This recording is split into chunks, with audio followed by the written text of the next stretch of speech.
What you're looking for, you can find it here on the whole TV. What you're looking for, what you're looking for, you can find it here on the whole TV. What you're looking for, whoa, welcome to the whole TV.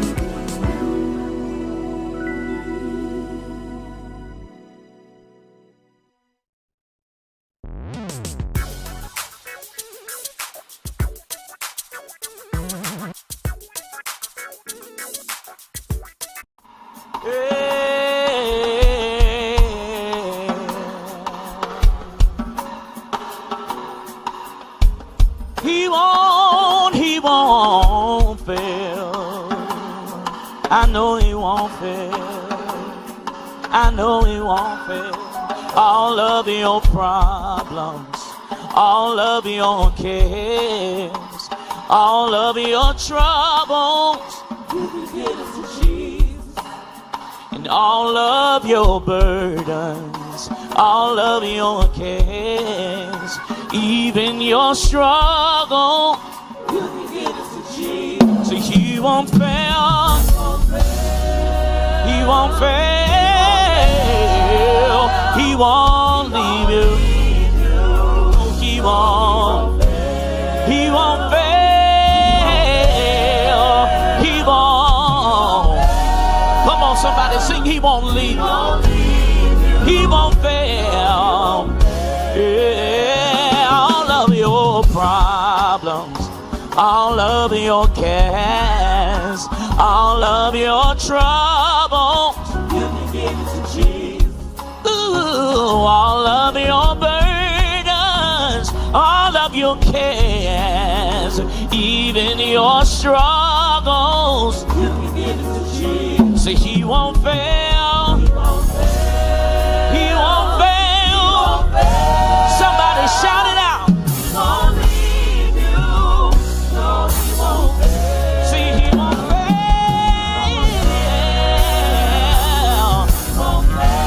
God won't leave you. He won't fail. Come on. He won't fail, no. He won't. No matter what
seen it with my own eyes. I seen it with my own eyes. I seen it with my own eyes. Somebody testify. I seen it with my own eyes. Seen it in my own life. I seen it with my own eyes. I seen it in my own life. I seen him turn it around. I seen him make a way. I've seen him open doors. I've seen him carry me through. I watched God do it, yeah. I seen it with my own eyes. I'm a living testimony. I'm a living testimony. I'm a living testimony. He's a healer for the sick. He's a mind regulator. He's a burning power.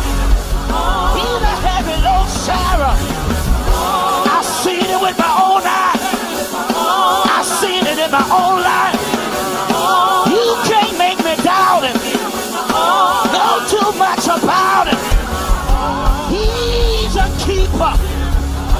He's a keeper. He's a keeper. He's a keeper. Testify of the goodness of the Lord. Testify of the goodness of the Lord. And let the redeemed say so. Seen it with my whole life.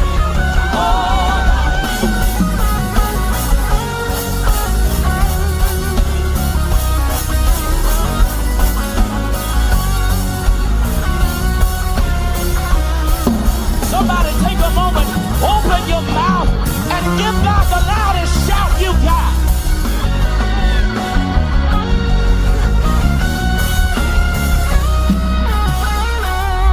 He won't fail. He won't fail. He won't leave you.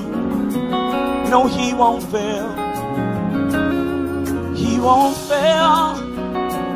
He won't fail. He won't leave you. No, he won't fail. One more time. He won't fail. No, God won't fail. He won't leave you. No, he won't fail. God can never fail. He won't fail. He won't leave you. He won't leave you. He won't leave you. God won't leave you. How do you know? Because he didn't leave me. No, he didn't leave me. That's how I know that he won't leave you. Look at somebody and say he won't leave you. See, he won't leave you. He won't leave you. I don't know where you are, but I'm here to encourage you that God will never leave. God will never forsake you. He said, even if you make your bed in hell, I will be there. He is there all the time. He is there all the time. He was waiting patiently. He was waiting patiently. God is waiting patiently.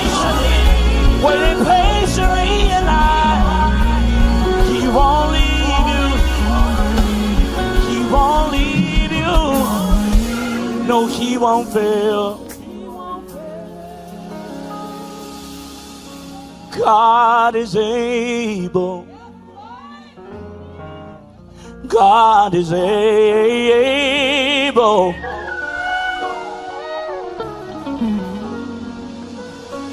Greetings, and this is the day that the Lord hath made. We're here to rejoice and we're here to be glad in it. I want to thank you and welcome you to our Biblecast. This is a joy and what a privilege, what an honor it is to have you here with us. It means the world that you've tuned in today. I want you to do me a favor. I want you to call a friend, call a relative, call an associate, call a neighbor, and let them know that House Folk is on the airways, that we're here doing our Bible cast. It's going to be an amazing, amazing time of celebration. I want to thank everybody who's tuned in today, whether it be Apple TV, Roku, Twitch, Amazon, Fire TV, YouTube, the different websites. So if you're watching through WLVO, Channel 21 here in Atlanta, however you've tuned in, thank you for your viewership today. It means the world to us. Listen, if this is your first time tuning in to one of our virtual services, do me a favor, type the number 1 in the chat. If you're watching through a format that has a chat, just type that number 1, just 1, and type that number 1. That way members of our community can appropriately welcome you to our Hope Global family. It is a joy to have you here with us, and I'm excited that you are here. We're in the month of September 2024, and it's an amazing time. Our aim here as a church is to let you know, our vision is to let you know that life with God is better in every way, every day. We want you to live better. Our mission here is to introduce people to Jesus Christ in order to produce kingdom citizens, that we may reduce Satan's influence on the globe. And so I'm excited, and I want you to know that life with God is better in every way, every day. I want you to know that. I know we've tried in a day of secular humanism and moral relativism. People have tried everything else, but we don't realize that God is the source. And it is in God that we live, in God that we move, in God that we have a higher being.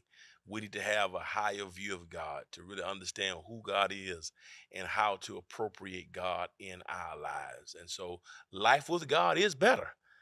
Trust me, I know without God, you can do nothing. Without God, we fail. And so that's our vision here. We want you in every encounter, every experience, we want you to leave with that message that life with God is better in every way, every day. And so to that end, we've discovered that some people have a difficult time. How do I experience a better life with God? Um, how do I appropriate that in my own life? And Jesus said, I've come in John 10:10, he says, I've come that you might have life and that you might have it more abundantly. And the truth is, many of us, we live beneath God's best for our lives. Many of us, we stay stuck. We stay in a place that's lower than what God really has for us. And many of us just refuse to allow God to do greater things in our lives. And there are a lot of reasons for that, a lot of reasons for why we don't embrace better life with God. Um, there are a few reasons. I believe one of the reasons that we don't embrace life with God, I think, is because of pride.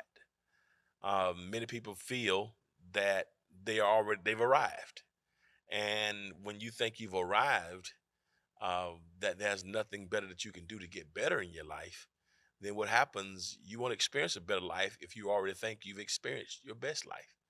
You know, I saw something some years ago that was very motivational that talks about living our best lives and living our best lives now. And I get the message of that. But I really believe our best life won't be lived until we get to heaven. But I do believe that every day we should be striving to live a better life, that to know that life with God is better in every way, every day. And uh, Dr. Tasha Urich, who's an organizational psychologist, stated that some people don't have the self-awareness to realize that they're not living the best life possible. And so it's hard to embrace more when you think you're already there. And so pride is a major distraction. And we know in the book of Proverbs chapter 16, the Bible says that pride goes just before destruction. And so pride has prohibited a lot of people from going on into more because you feel like I don't need God, or I'm the captain of my own ship. I'm in control of my own soul. And so pride makes people feel that they have already arrived. They don't realize that pride it indicates arrogance and conceit, and it also can lead to your ruin or to your downfall. And so some people don't make it, and so pride precedes downfall. Pride precedes downfall. Individuals who are overly confident or boastful may become blind to their shortcomings, which makes them vulnerable to failure or destruction. So if I'm not self-aware to know what my own shortcomings are. And then what happens in my effort to not be honest about who I am or who we are, the lack of self-awareness keeps us from experiencing that. And so very, very important. The Bible also talks about a haughty spirit. In Proverbs 16:18 through 19, pride goes with just before destruction, and a haughty spirit before the fall. And so haughtiness, arrogance, conceit, thinking too highly of oneself can prohibit us and can become an enemy of God's best. And so a lot of people won't embrace a better life with God because they're too prideful. The Bible tells us that God resisted the proud. That's what Peter says. That God literally, what it means in Greek, God literally puts his finger on those who are prideful to stagnate them. So God stagnates. God intentionally is involved when people who are prideful and haughty to prohibit them from living their best. So many people will never get to another level in life because God has resisted them. God doesn't want to deal with those who are prideful. And so pride can be a thing that causes people from experiencing God's best. And so having a haughty spirit emphasizes the idea of those who elevate themselves. And so the lack of self-awareness can really, really be problematic. And so the reason why some people won't live a better life or they're staying the same is because of the problem of pride. The problem of pride. The problem of pride. Um, there's another one I want to give you, and so pride will stop people from experiencing their best. The other one I want to give you today, why don't people embrace a better life, or why do people stay the same and don't want to change? Not just the problem with pride, but I want to call this the perplexities of trauma. Sometimes trauma, people have been so traumatized, and sometimes oppressed and depressed and repressed and suppressed, that these things can keep people stuck in the same in mediocrity and living the same type of life. And we really see that present in the Gospel of St. Mark. If you notice the Gospel of St. Mark, chapter 5, it's a very powerful passage. In Mark 5, Jesus the Christ was on his way to Gadara to perform a miracle. And when he got to the city of Gadara, he finds himself in a cemetery.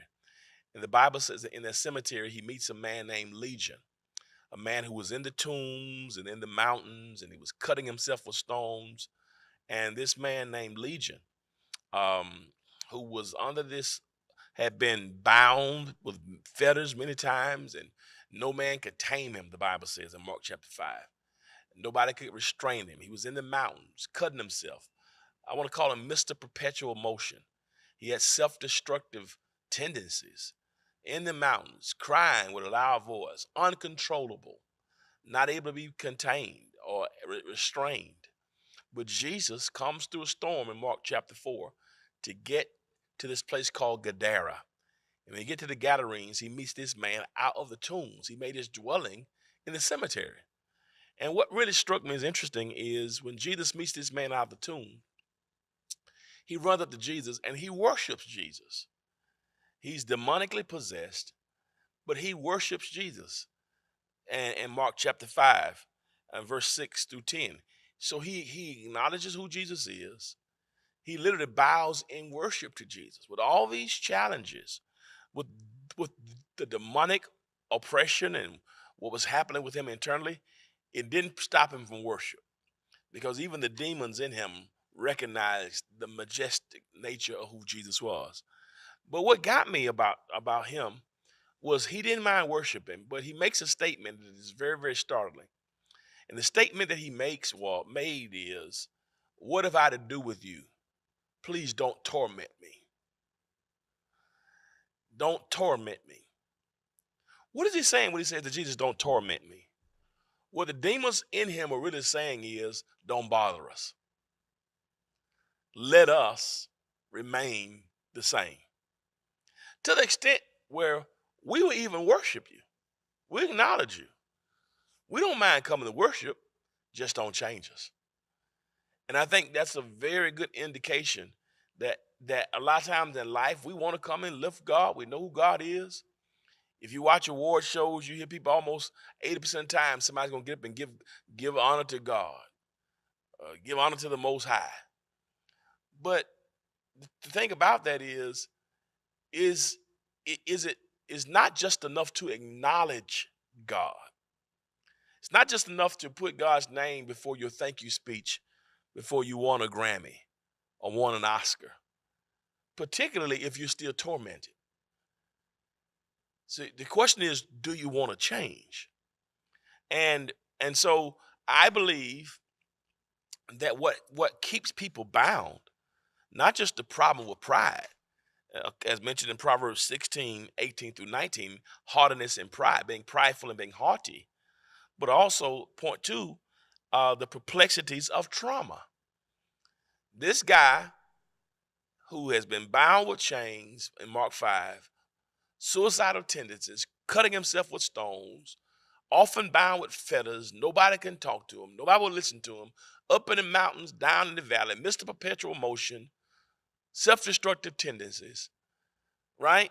Crying all day, all night, in the streets, running, hanging around tombs, made his abode amongst dead folk. Sounds a lot like when you think about what was possessing him. It's a good indication. People that can't be talked to, self-destructive tendencies, always on the move. The crowd that they hang with, dead crowd, dead spaces, people not going anywhere. And yet with all that going on with him in Mark chapter 5, he says, Jesus, I worship you. Just do me a favor. Let me worship you, but don't torment me. Just don't change me. And I believe that sometimes trauma and also, I think, demonic oppression can make us stay the same. And so the challenge today is, what is it? Is he self-aware, or are the demons in that much control that they have prohibited him from living his very best life? And many of us, we don't want to change. That's why that's why the demons said, he said, what is your name? He said, my name is Legion, for we're many. He literally had, Legion was the word for a military regiment. It pertained to 2,000 to 6,000 soldiers. This guy had so many spirits inside of him that the spirits within him did not want him to embrace change.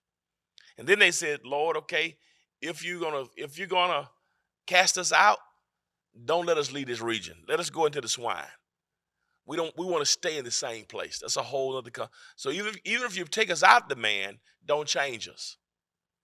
And there are people today who don't want to change, don't want to embrace a new life, and they don't recognize there's something in them. There's some dysfunction.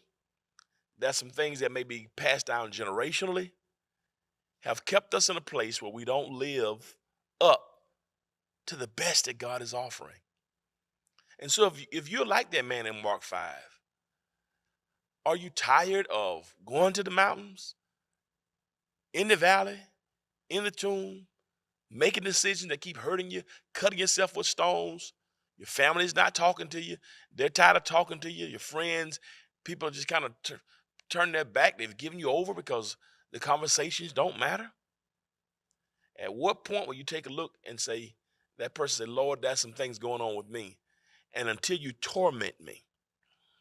Sometimes the Lord has to trouble us, to confront us. The demons in this man in Mark 5 did not want to be confronted. They did not want to be confronted. They did not want to be cast out. And then inevitably, when they realized they were coming out one way or another, they said, just let us go. Don't let us leave this country. Let us stay in the same region. Because even if we leave this man, we can still wreak havoc on whatever's in our region. I think that's sometimes where dysfunction and sometimes the demonic realm is. These demons, I believe, have been specifically assigned to this area in the Gadarenes. And they said, we want to be faithful to our assignment. We were assigned here by our leader, the devil, and we got to give an account of our placement. So if you cast us out, that's fine. Just don't make us leave the country. And the reality today, brothers and sisters, is many people don't want to change. And they don't realize that there's some generational dysfunctions. There's some demons that they're battling.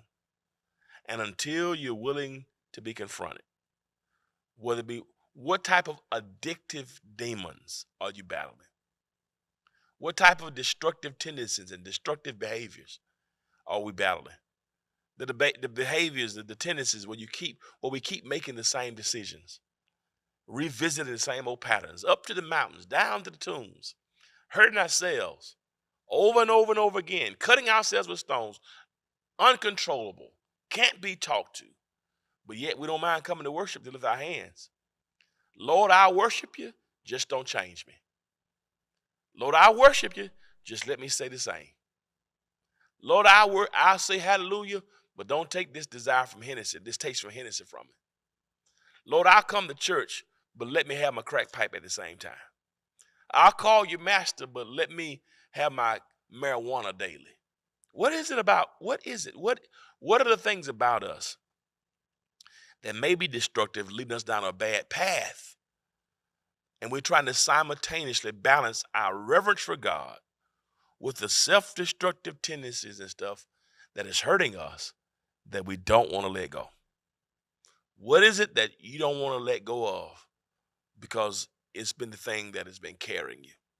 And so when we talk about self-awareness and we talk about what keeps people from change, it's not just the problems of pride, but it's also the perplexities of trauma. But there's another thing that keeps people from change and keeps people staying the same. And I want to call this the comfortability of crippleness. The comfortability of crippleness. And you really find that in John chapter 5 when Jesus is going to a place called Bethsaida and Bethesda. And by Bethesda, that literally meant house of mercy. And at this house of mercy, there was a pool there that John tells us was inundated, was crowded with all kinds of people. There are 5 porches at this pool. And around this pool, he says in John 5, you had withered folk, halt folk, blind folk, folk with all types of physical maladies who came to this pool in Bethesda, this house of mercy. All kind of people with conditions, all kind of people with bad situations going on with them. But they were at this place called mercy. And there they believed that once a year that some superstitious practice would occur. It was borrowed from the Canaanites. They believed that this cosmogony would take place annually, where some angel would come to trouble the waters there at this pool of Bethesda. And they also believed that when those waters were troubled by the angels, that whoever jumped into the pool after the waters had been troubled, that person could be healed of their malady. Well, notice what happens there. We're introduced to a man. His name is not mentioned, but don't allow his anonymity to rob you of his significance. Out of all the people who were at this pool that day, waiting for this cosmogony to occur, scriptures tell us that one man specifically is highlighted. It's a man who's been in the same, there's that word again, a man who's in the same predicament. He's been at this same place, listen carefully, for 38 years. For 38 years, he has not experienced life with God in a better way. For 38 years, he's been in the exact same predicament. And out of all the people who were there that day, as Jesus comes by, it's interesting that Jesus only has a conversation that's recorded here with one person. It's beautiful. It seems as if Jesus made a trip by Bethesda that day because he had one item on his agenda, and that was to deal with the man whose life had not experienced change. And Jesus sees him, and the question is asked of that man. I want to ask that question to you because it's very existential. Wilt thou be made whole? What Jesus literally says is, Do you want life with me to be better? Jesus is literally saying, I want you to be self-aware and contemplative for a moment. I want you to be very reflective, and I want you to look within to answer the question, do you want to get well? And this man, it seems almost like an insensitive question to ask. Jesus, I mean, you know where he is. I mean, you're the divine Son of God according to the Johannine account of the Gospels. You know all things. He's here 38 years at this appropriate time when the angel supposedly comes to superstitious to trouble the water. Would he be here if he didn't want to be made whole? He's at the house of mercy. Will thou be made whole? And notice the man's response is quite interesting. He never says yea or nay. He says, Lord, I have no man to put me in the pool. For whenever I try to get in, I can't get in there because I'm crippled. Some said he was paralyzed, paraplegic. Others have said he was just immobilized. He was not complete a paraplegic. He had to be taken there. So maybe he didn't have mobility in his limbs and his legs. Bit of inconclusivity there, but he does not have the same mobility that everybody else has. There are some paralysis that prevents him from getting in. He said, when I try to get in, somebody jumps in before me. I have no man to put me in the pool. Notice he never answers the question of, do you want to be made whole? And you know, I thought about that. A lot of people today they may be at the house of mercy, but it's possible to be in a place so long that you become comfortable. There's some comfortability in crippleness. That now that crippleness and that has become your identity. And maybe he's in a place where he feels that if somebody, maybe he's been in this predicament so long that he wouldn't know how to live. It's interesting, you know, I did a lot of prison ministry coming up. And one of the things I learned about a lot of people who've done a long bid in prison, the idea of living on the outside is very intimidating. I mean, just imagine if you've done a 20-year bid in prison, and after 20 years, now the thought of having to get a bus ticket and $35, which is given to most inmates. If I come out of prison with no job, no skills, no education, families turning their back on me, wife, girlfriend maybe have moved on. If you're a woman prisoner, family treats you differently with the criminal record. Trying to think about how I'm going to survive, where am I going to live, how am I going to eat 3 meals a day.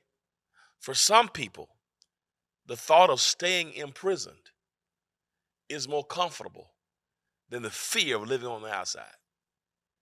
Because at least I know in jail I got something to wear, I got a roof over my head, I got 3 square meals a day.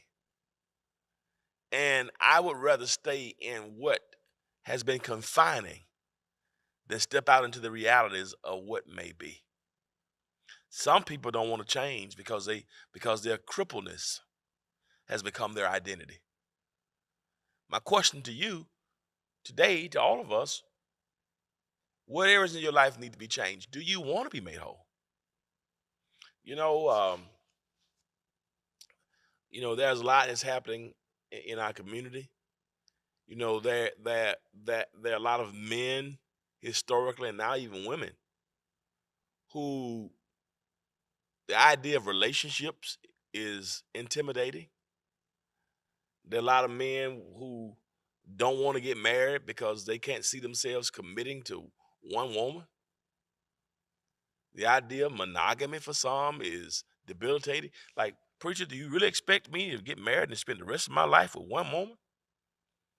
I've always been a philanderer. I've always had multiple women. You think I'm just going to, the question is, would thou be? It's in my nature.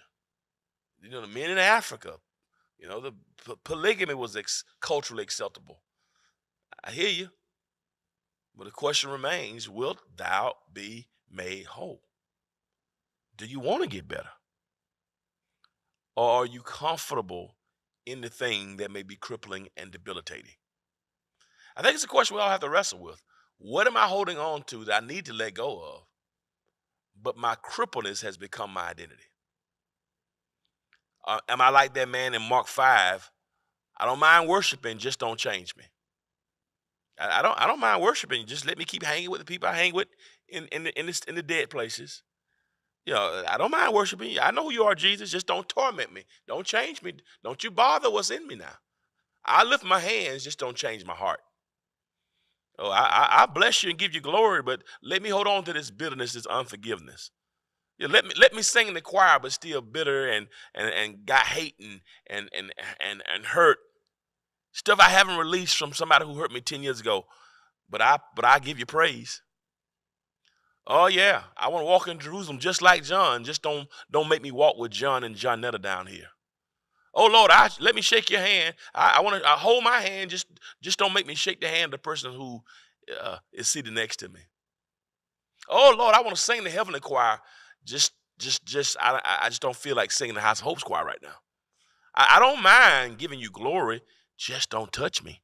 Don't change my life. Let me stay with the stuff that I've been doing. That's the thing. So pride can do that to you. Trauma can do that to you.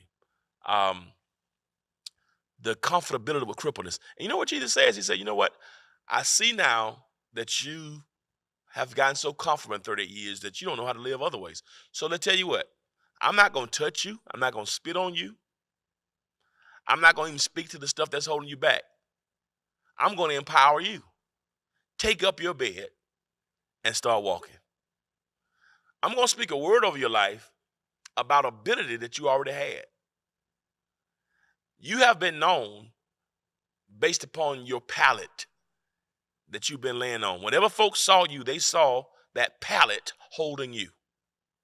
But today, because you came to the right place, I'm going to let you pick up the thing that has been your identity.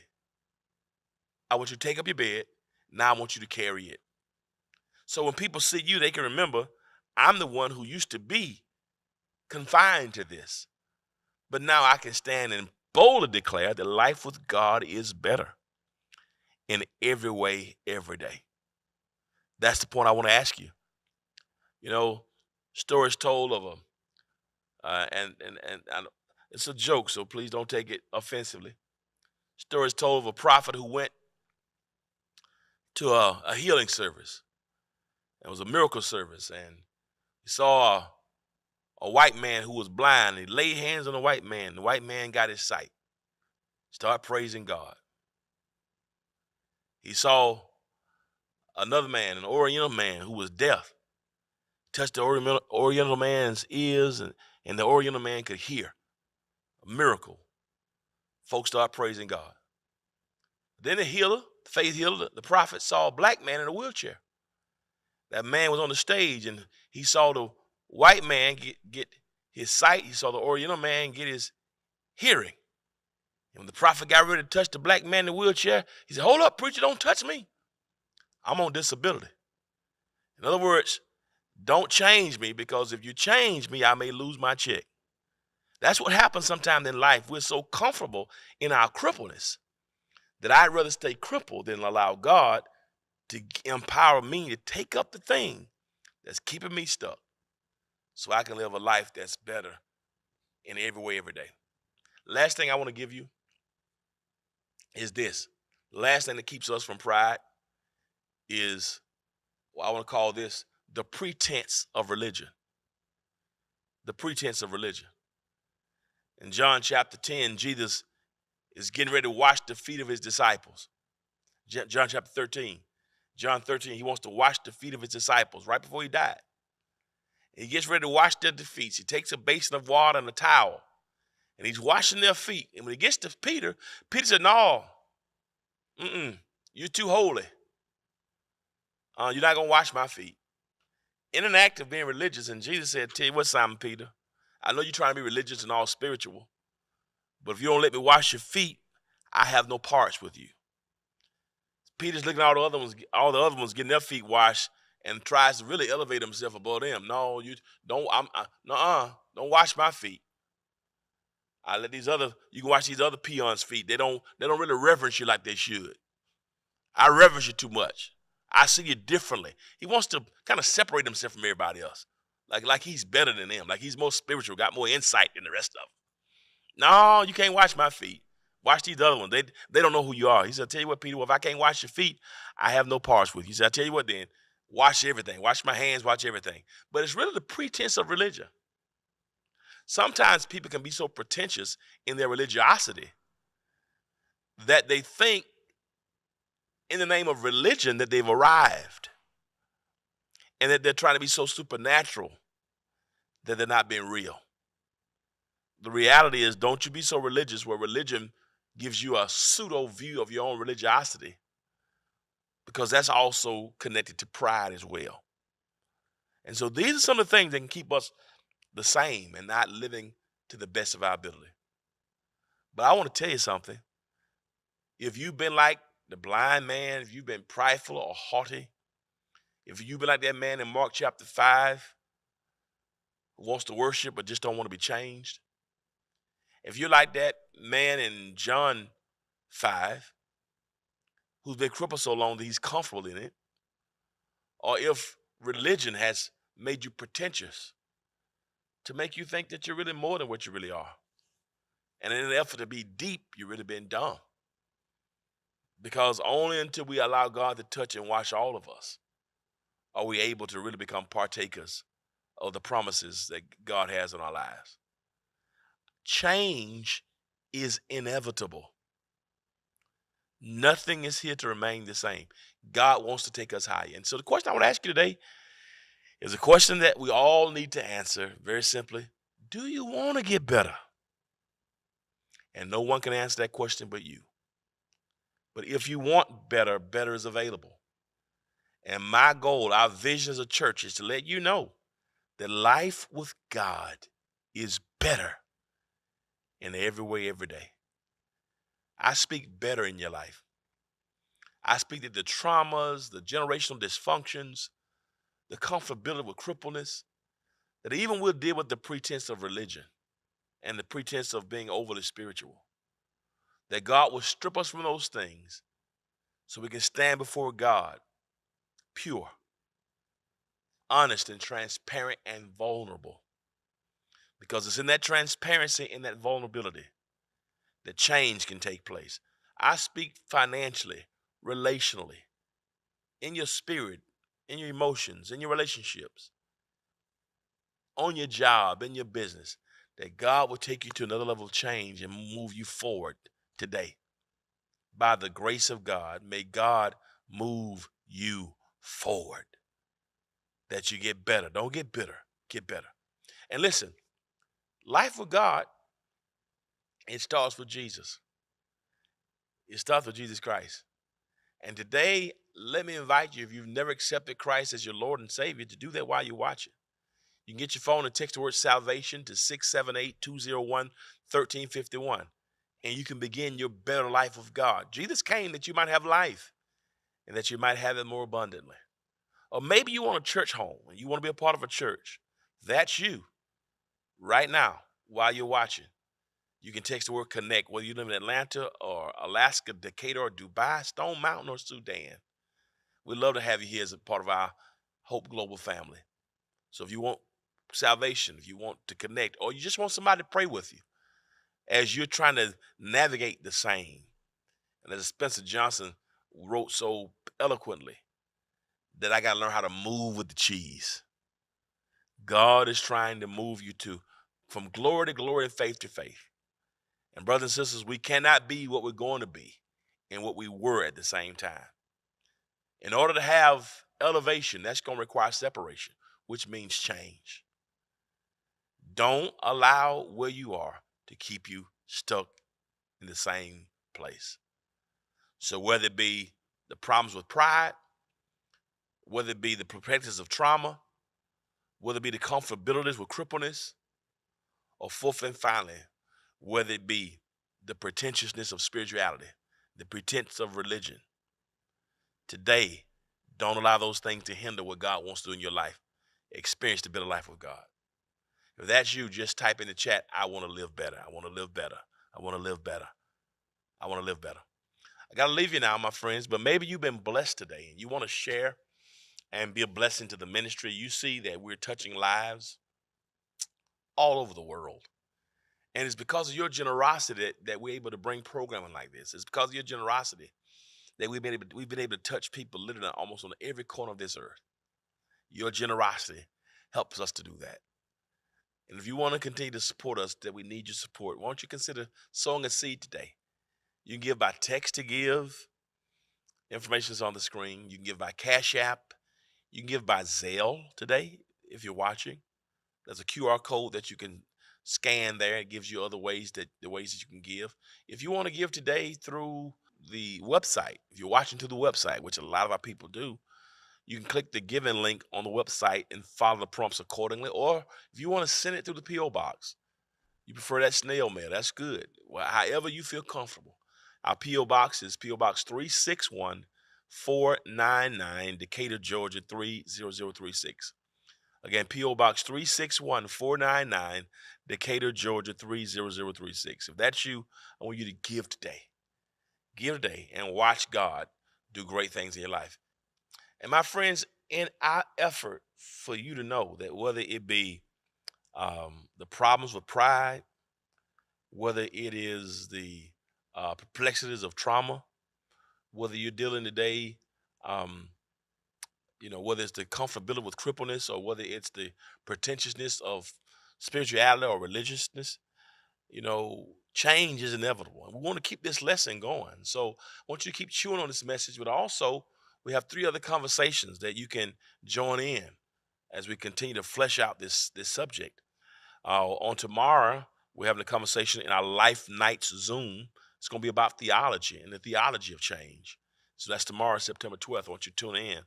You can go to lifenightszoom.com tomorrow. It's going to be a powerful conversation.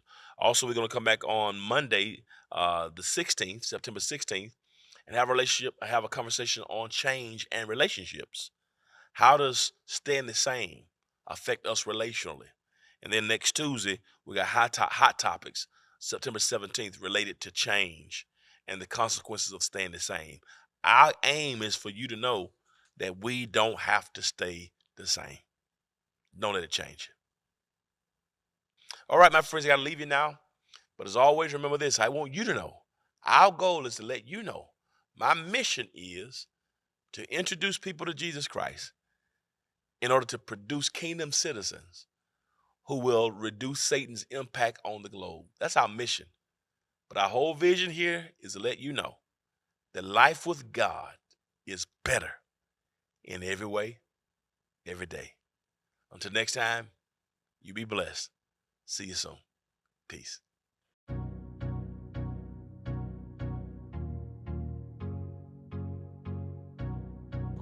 Corey, What's going on?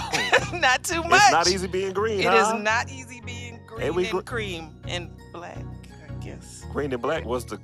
Never mind. That Hi, was the- family. We are back with another Hope Happenings to keep you informed on what is going on here at the House of Hope Atlanta. So to start, we're going to talk about the Posh for a Purpose organization in partnership with the House of Hope Atlanta and Destiny World Church. They are proud to present the 2024 Tri-Cancerlon 5K Cancer Walk, fundraiser, and House of Hope Atlanta Fall Festival. It's going to be held on Saturday, October 26th from 9 a.m. to 4 p.m. on the campus of the House of Hope Atlanta. Invite all of your friends and family of all ages to come out and enjoy a fun-filled day of walking for a great cause. Then hanging around to enjoy amazing rides, games, food, dancing, and entertainment at our church Fall Festival. All that one day? All of that. That's all right there. Yes. Now, the 5K registration is now open. All you have to do is visit the House of Hope Atlanta website, or you can go to www.poshforapurpose.org for registration and amazing vendor opportunities. You can also stop by the sign-up table each Sunday immediately following the 9 a.m. service. We want you to register for the walk and get your 2024 Tri-Cancerlon t-shirt today. Go ahead and get it because, you're going to be mad if there ain't none left. Right. Now, and this is just an FYI, online registration does include the 5K walk and or t-shirt only. The fall festival fees are not included. So you want to get on those good rides and get the food, make sure, you're ready for all of that. everything. And this is specifically for our global family. If you need prayer, just text the word prayer. If you'd like to be saved, text the word salvation. And if you need, if you'd like to, If you need care. okay, if you need care, then they need to text the word care, right? Yeah, Okay, that's what it thank says. you. And if you'd like to become a member of the House of Hope Atlanta, text the word connect to 678-201-1351. Now, family, join the Women of Hope for a night for the ladies. It's ladies' night, and their hair is tight. Is that the words? I don't know. Okay. It's a ladies' night. Yes. All the ladies of the church, it's time for you to let your hair down and enjoy a time of fun, food, dancing, and games. Now, this evening will feature entertainment by the sister duo, MC Tish and Pretty Tammy, the DJ. Pretty Tammy, a bad girl. She She is. Join us for this exciting night on September 13th at 7 p.m. in the atrium. Visit the church website and all social media platforms for more information. And if you're a female entrepreneur or a black girl boss, the Women of Hope would like to showcase your business on Sunday, September 15th in the atrium after worship. Become a female vendor at our Black Girl Bosses Marketplace, where we'll highlight our women and find out all the hidden gems of female businesses that we have here at the House of Hope Atlanta. Visit the church website or text vendor24 to 678-201-1351. And also, you can join the Men of Hope on September 27th and 28th for Men's Weekend. The theme for this year is the ships: worship, relationship, fellowship, and discipleship. This is going to be a weekend of empowerment with discussions on mental and physical health and wealth for now and the future. Qualified and prominent positions on mental health and financial experts will speak. Our guest speaker for Saturday, September 28th is Pastor Reginald Sharp. So to register, text Men Strong And strong. to 678-201-1351, or you can visit the church's website.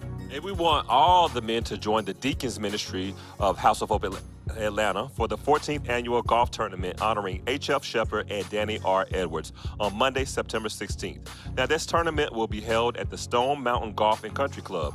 If you want to register, just visit the church's website or text Golf24 to 678-201-1351, and all proceeds will benefit Tabitha's House. Awesome. The fall session for Life University starts on September 15th. You can join a Life University small group by texting the word LIFE, L-I-F-E-U. It's not really a word, but it's not L-I-F-E-U. What? To We still want them to text it. Of Crystal. course, All of right. course. Text those letters to 678-201-1351. And if you are looking for a way to connect, learn, encounter God, ask questions, and nurture your spiritual growth while in a community with others, then Life University is the place for you.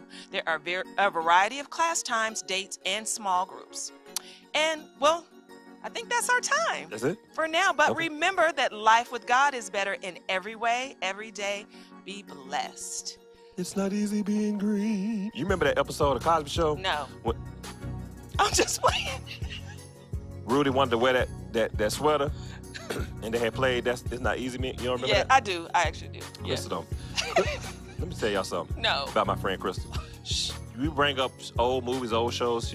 She's like, she don't be